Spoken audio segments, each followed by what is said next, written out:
नमस्कार, मैं सस्मिता आप सबको मेरे चैनल माई स्पेशल स्टोरी में स्वागत करती हूँ। आज मैं आपके साथ शेयर करूंगी हमारे उड़ीसा का बहुत ही ऑथेंटिक एंड बहुत ही ट्रेडिशनल एक स्टॉफ्ड इडली की रेसिपी। आप बहुत तरह का स्टॉफ्ड इडली खाए होंगे, लेकिन ये जो स्टॉफ्ड इडली है ये बहुत यूनिक मेथड से बनाया जाता है। इस स्टॉफ्ड इडली को हम ट्रेडिशनली हल्दी के पत्ते में बनाते हैं। अगर आपको हल्दी का पत्ता नहीं मिलता है तो आप केले के पत्ते में भी इसको बना सकते हैं। मुझे भी बैंगलोर में कहीं भी हल्दी का पत्ता नहीं मिला, इसलिए मैं आज इसको केले के पत्ते में बनाऊंगी। तो केले के पत्ते में कैसे स्टॉफ्ड इडली बनाया जाता है उसकी रेसिपी मैं आज आपके साथ शेयर करूंगी। और इसका अंदर का जो स्टॉपिंग है दूसरे स्टॉफ्ड इडली से बहुत ही डिफरेंट स्टॉपिंग है, और इसकी स्टॉपिंग इतना टेस्टी लगता है कि आप खाली स्टॉपिंग भी खा सकते हैं। अगर आपको आज की केले के पत्ते में स्टॉफ्ड इडली की रेसिपी अच्छी लगेगी तो अपने फ्रेंड्स एंड फैमिली के साथ जरूर शेयर कीजिएगा। अगर आपको मेरी वीडियो पसंद आएगी तो प्लीज लाइक जरूर करिएगा। तो चलिए फिर बनाते हैं हमारे उड़ीसा का बहुत ही फेमस एंड ऑथेंटिक केले के पत्ते में स्टॉफ्ड इडली। तो एक केले के पत्ते को ना अच्छे से साफ कर लीजिएगा, दोनों तरफ से उसको स्मूथली काट लीजिएगा।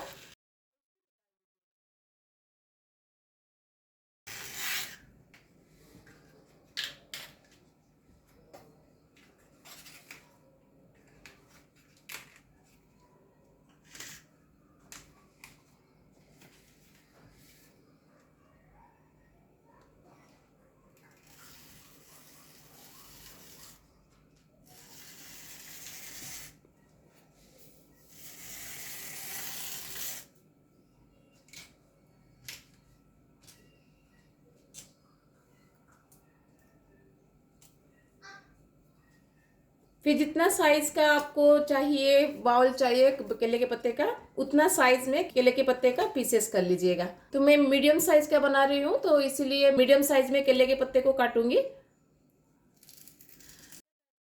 2 पत्ते को लेकर एक बाउल बनाएगा ताकि वो थोड़ा स्ट्रॉन्ग रहे, नहीं तो जब हम उसके अंदर बैटर डाल के हम बनाएंगे ना तो वो बाहर आ जाएगा। एक केले के पत्ते पीस के ऊपर दूसरे केले का पत्ता रखिएगा और इसे उसको साइज में काट लीजिएगा। तो अगर आप एक बड़ा साइज का केले के पत्ता लेते हैं तो उससे 2 बाउल बनता है।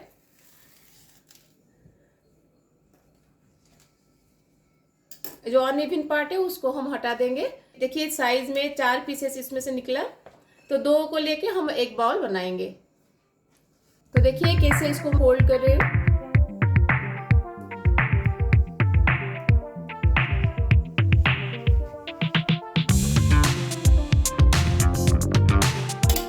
स्टेपलर का जो पी है वो स्टील का है, इसलिए हाइजीनिक भी है।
तो देखिए मैंने यहाँ पे 3 बना लिया है।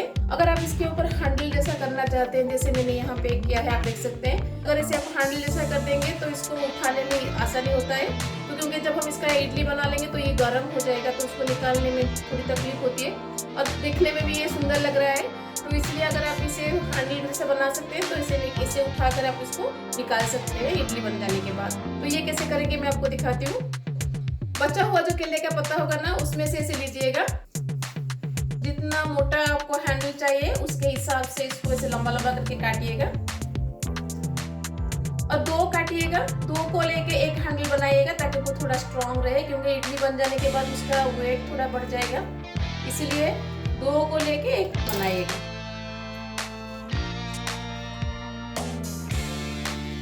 तो देखिए मैंने ऐसे लंबा लंबा करके 2 पीस निकाल दिया है। अब इस दोनों को हम जॉइंट कर लेंगे।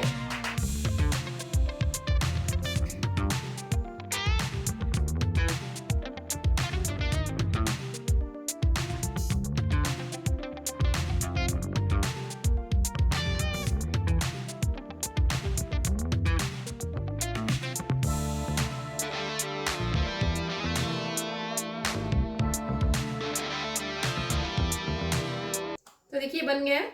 तो ऐसे ही हम सारे बॉल को रेडी कर लेंगे पहले। तो देखिए सारे केले के पत्ते में मैंने बॉल बना लिया है। बिना हैंडल का भी आप बना सकते हैं, ऐसे हैंडल बनाकर भी आप इसको बना सकते हैं। सारे केले के पत्ते का मैंने बॉल बना लिया है।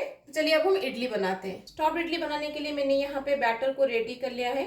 ये सेम इडली का बैटर है। इडली का बैटर का मेजरमेंट मैंने आपको बहुत बार दिखाया है वीडियो में। जो भी न्यू व्यूअर्स है उनके लिए मैं बता देती हूँ। इडली का परफेक्ट मेजरमेंट क्या होता है कि 1 कप उड़द दाल में 3 कप चावल।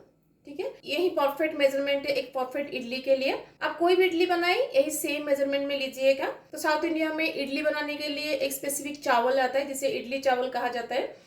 तो इडली चावल मैंने यहाँ पे यूज किया है। अगर आपको इडली चावल नहीं मिलता है तो आप कोई भी अरवा चावल से इसको बना सकते हैं, जिसे हम रॉ राइस कहते हैं। बासमती राइस या फिर जीरा राइस ऐसा मत लीजिएगा, सिंपल रॉ राइस लीजिएगा जिसमें कोई अरोमा ना हो। 3 कप चावल और 1 कप उड़द दाल को मैंने कल रात से भिगा कर रख दिया था। मिनिमम 7 से 8 घंटा उसको भिगा लीजिएगा।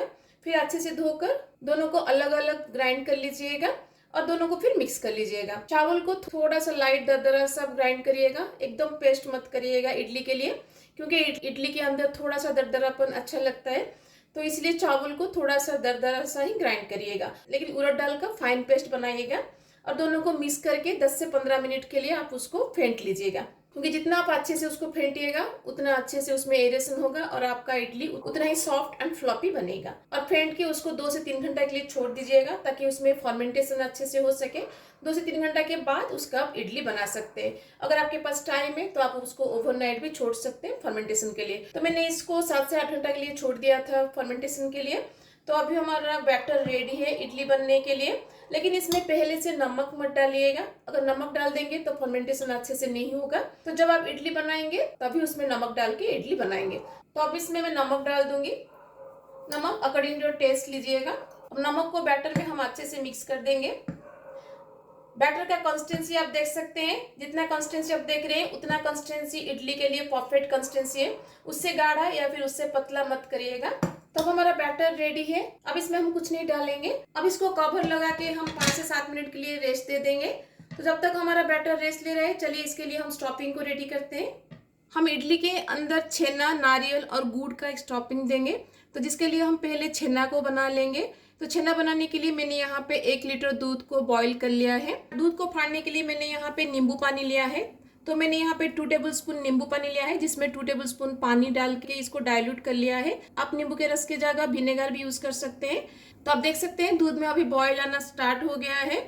अब इसमें हम ग्रेजुअली नींबू का पानी ऐड करते हुए उसको मिक्स करेंगे। तो आप देख सकते हैं छेना और पानी सेपरेट हो गया है। अब हम छेना को स्ट्रेन आउट कर लेंगे।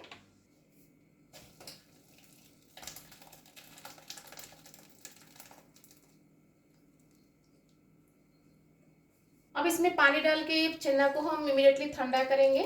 ऐसे पानी डालने से एक तो ये ठंडा हो जाएगा, हार्ड नहीं बनेगा, और दूसरी चीज ये है कि नींबू का जो खट्टापन इसमें है वो चला जाएगा। आप चाहे तो एक कपड़ा में इसको बांध के टांग सकते हैं, नहीं तो आप ऐसे ऐसे छन्नी के ऊपर रखकर भी इसको 5 से 10 मिनट के लिए छोड़ दीजिएगा, ताकि इसमें जो भी एक्सेस वाटर है वो निकल जाएगा। तो छेना को मैंने कंप्लीटली ड्रेन आउट कर लिया है। अब छेना के साथ स्टॉपिंग के लिए हमें चाहिए ग्रेटेड कोकोनट। मैंने यहाँ पे 1 कप ऑफ ग्रेटेड कोकोनट लिया है और 1 कप ऑफ गुड़ लिया है। और स्टॉपिंग में डालने के लिए हमें चाहिए इलायची पाउडर और ग्रीन कार्डामम पाउडर और उसके साथ ब्लैक पेपर पाउडर। तो चलिए अब हम स्टॉपिंग को रेडी करते हैं। स्टॉपिंग बनाने के लिए पैन में पहले हम ले लेंगे नारियल। नारियल को हम यहाँ पे 2 से 3 मिनट के लिए रोस्ट करेंगे। मीडियम फ्लेम पर ही इसको रोस्ट करिएगा। नारियल को पकाते हुए 2 से 3 मिनट हो गया है। अब इसमें हम छेना को डाल देंगे। अब छेना को नारियल के साथ हम पकाएंगे। छेना से सारा पानी ड्राई हो जाए तब तक हम इसको पकाएंगे, जो कि 2 से 3 मिनट लगता है। उससे ज़्यादा मत पकाइएगा। अब इसमें से पानी नहीं निकल रहा है, तो इसलिए मैं इसको ज़्यादा टाइम के लिए कुक नहीं करूँगी, नहीं तो छेना हमारा हार्ड हो जाएगा। अब इसमें हम डाल देंगे गुड़।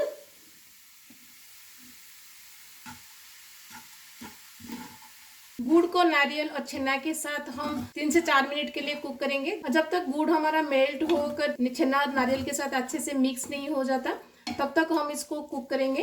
ज़्यादा कुक मत करिएगा, नहीं तो गुड़ हार्ड हो जाएगा, जिसकी वजह से आपका स्टफिंग भी हार्ड हो जाएगा। बस गुड़ जब तक मेल्ट नहीं हो जाता तब तक इसको पकाना है। आप चाहे तो गुड़ के जगह चीनी भी ले सकते हैं, लेकिन ट्रेडिशनली स्टफिंग में गुड़ डाला जाता है। अगर आपके पास गुड़ नहीं है तो आप चीनी डाल के भी बना सकते हैं। तो आप देख सकते हैं अभी गुड़ हमारा मेल्ट हो गया है। अब इसमें हम डाल देंगे इलायची powder and black pepper powder. दोनों को हम बाकी के स्टफिंग के साथ अच्छे से मिक्स कर देंगे।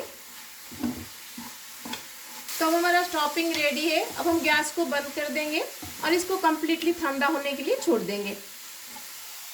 तो इडली को स्टीम देने के लिए मैंने यहाँ पे स्टीमर बैठा दिया है और पानी के अंदर मैं एक पीस ऑफ नींबू डाल दूंगी। अब इसके ऊपर हम प्लेट को रख देंगे और इसको कवर लगा के हम पानी में बॉईल आने के लिए छोड़ देंगे। जब तक पानी में बॉईल आ रहा है, चलिए हम इडली को सेट करते हैं। तो मैंने आपको दिखाया था केले के पत्ते में हमने कैसे बाउल बनाया था। अब इसके अंदर हम बैटर को भरेंगे। तो बैटर भरने के लिए मैं एक छोटा वाला स्पून यूज करूंगी ताकि ये इजीली केले के पत्ते के बाउल के अंदर जा सके। के अंदर हम इस बैटर को भरेंगे।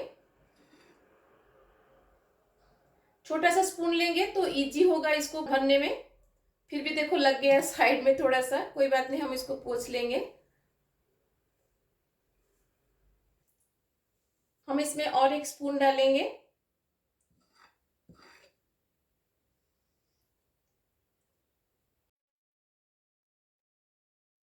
तो देखिए मैंने यहाँ पे इस स्पून में मेजर करके 2 स्पून इसमें बैटर भरा है। अब इसमें हम स्टफिंग भरेंगे। तो स्टफिंग के लिए भी एक छोटा सा स्पून लीजिएगा और थोड़ा सा स्टफिंग ऐसे स्पून में लीजिएगा और इसके अंदर ऐसे स्प्रेड कर लीजिएगा। जितना स्टफिंग आपको चाहिए उतना स्टफिंग आप इसमें भर सकते हैं। पूरा फुल मत कर दीजिएगा क्योंकि ऊपर भी हम बैटर डालेंगे। बीच में स्टफिंग को रखेंगे।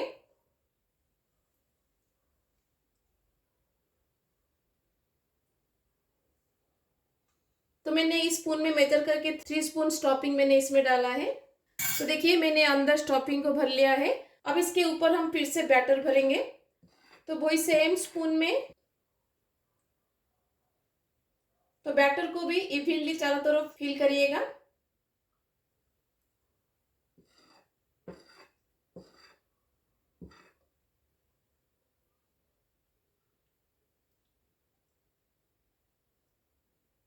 तो देखिए मैंने ऊपर से भी बैटर से भर लिया है। इसको कंप्लीटली फिल मत करिएगा क्योंकि इडली थोड़ा सा फूलेगा, तो ऊपर उसके लिए थोड़ा सा स्पेस रहना चाहिए।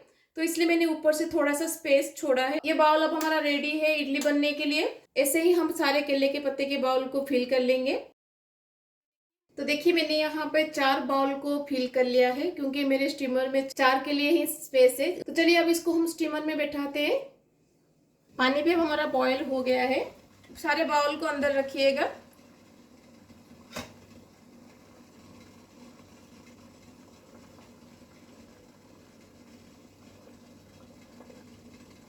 तो मुझे लगता है 3 ही आएगा, 4 भी नहीं आएगा। तो मुझे लग रहा था 4 शायद आ जाएगा, लेकिन 4 नहीं आ रहा है, तो मैं 3 ही इसमें रखूंगी। तो हम इसको कवर लगा देंगे। अब इसको हम 15 से 20 मिनट के लिए छोड़ देंगे। तो इडली को स्टीम देते हुए 17 से 18 मिनट हो गया है। मैं कवर निकाल के आपको दिखाती हूँ। देखिए कितने अच्छे से ये फूला है, आप देख सकते हैं। बहुत सुंदर से ये फूला है और इसमें क्रैक बिल्कुल भी नहीं आया है। बहुत अच्छे से ये सॉफ्ट भी हो गया है। अब इसको हम निकाल देंगे। तो निकालते टाइम केयरफुली इसको निकालिएगा। देखिए हैंडल से कितना आसानी से आप इसको निकाल सकते हैं।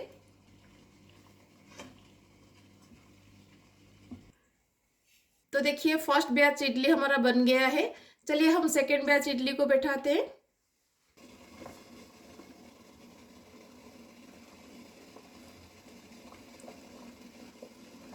तो कंफर्टेबली जितना बाउल इसके अंदर आता है उतना ही रखिएगा, उससे ज़्यादा मत रखिएगा। अगर स्पेस अच्छे से नहीं आएगा तो इडली अच्छे से नहीं फूलेगा। अब इसको कवर लगा के 17 से 18 मिनट के लिए बैठा देंगे।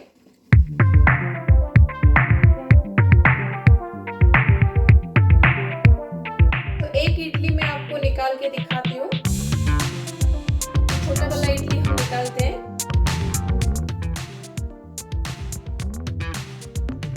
अब इसको काट के मैं अंदर का स्टफिंग आपको दिखाती हूँ।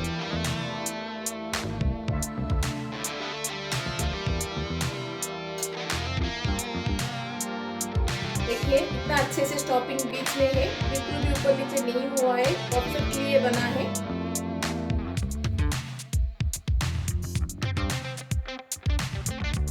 और इसका स्टॉपिंग इतना टेस्टी लगता है कि आप खाली स्टॉपिंग भी खा सकते हैं। प्लेटिंग के लिए मैं थोड़ा सा स्टॉपिंग चारों तरफ इसके डालती हूँ।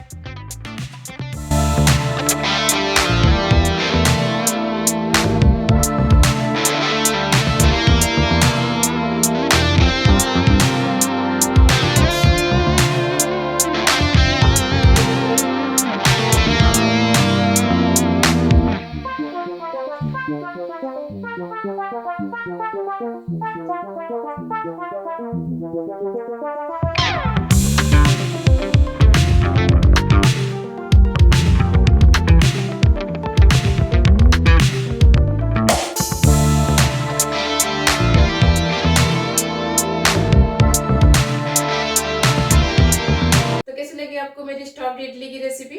ये बहुत ही यूनिक रेसिपी है और बहुत ही ऑथेंटिक एंड ट्रेडिशनल रेसिपी है उड़ीसा का। और टेस्ट वाइज तो बहुत ही टेस्टी लगता है और बहुत ही स्पॉन्जी एंड फ्लॉपी भी बनता है।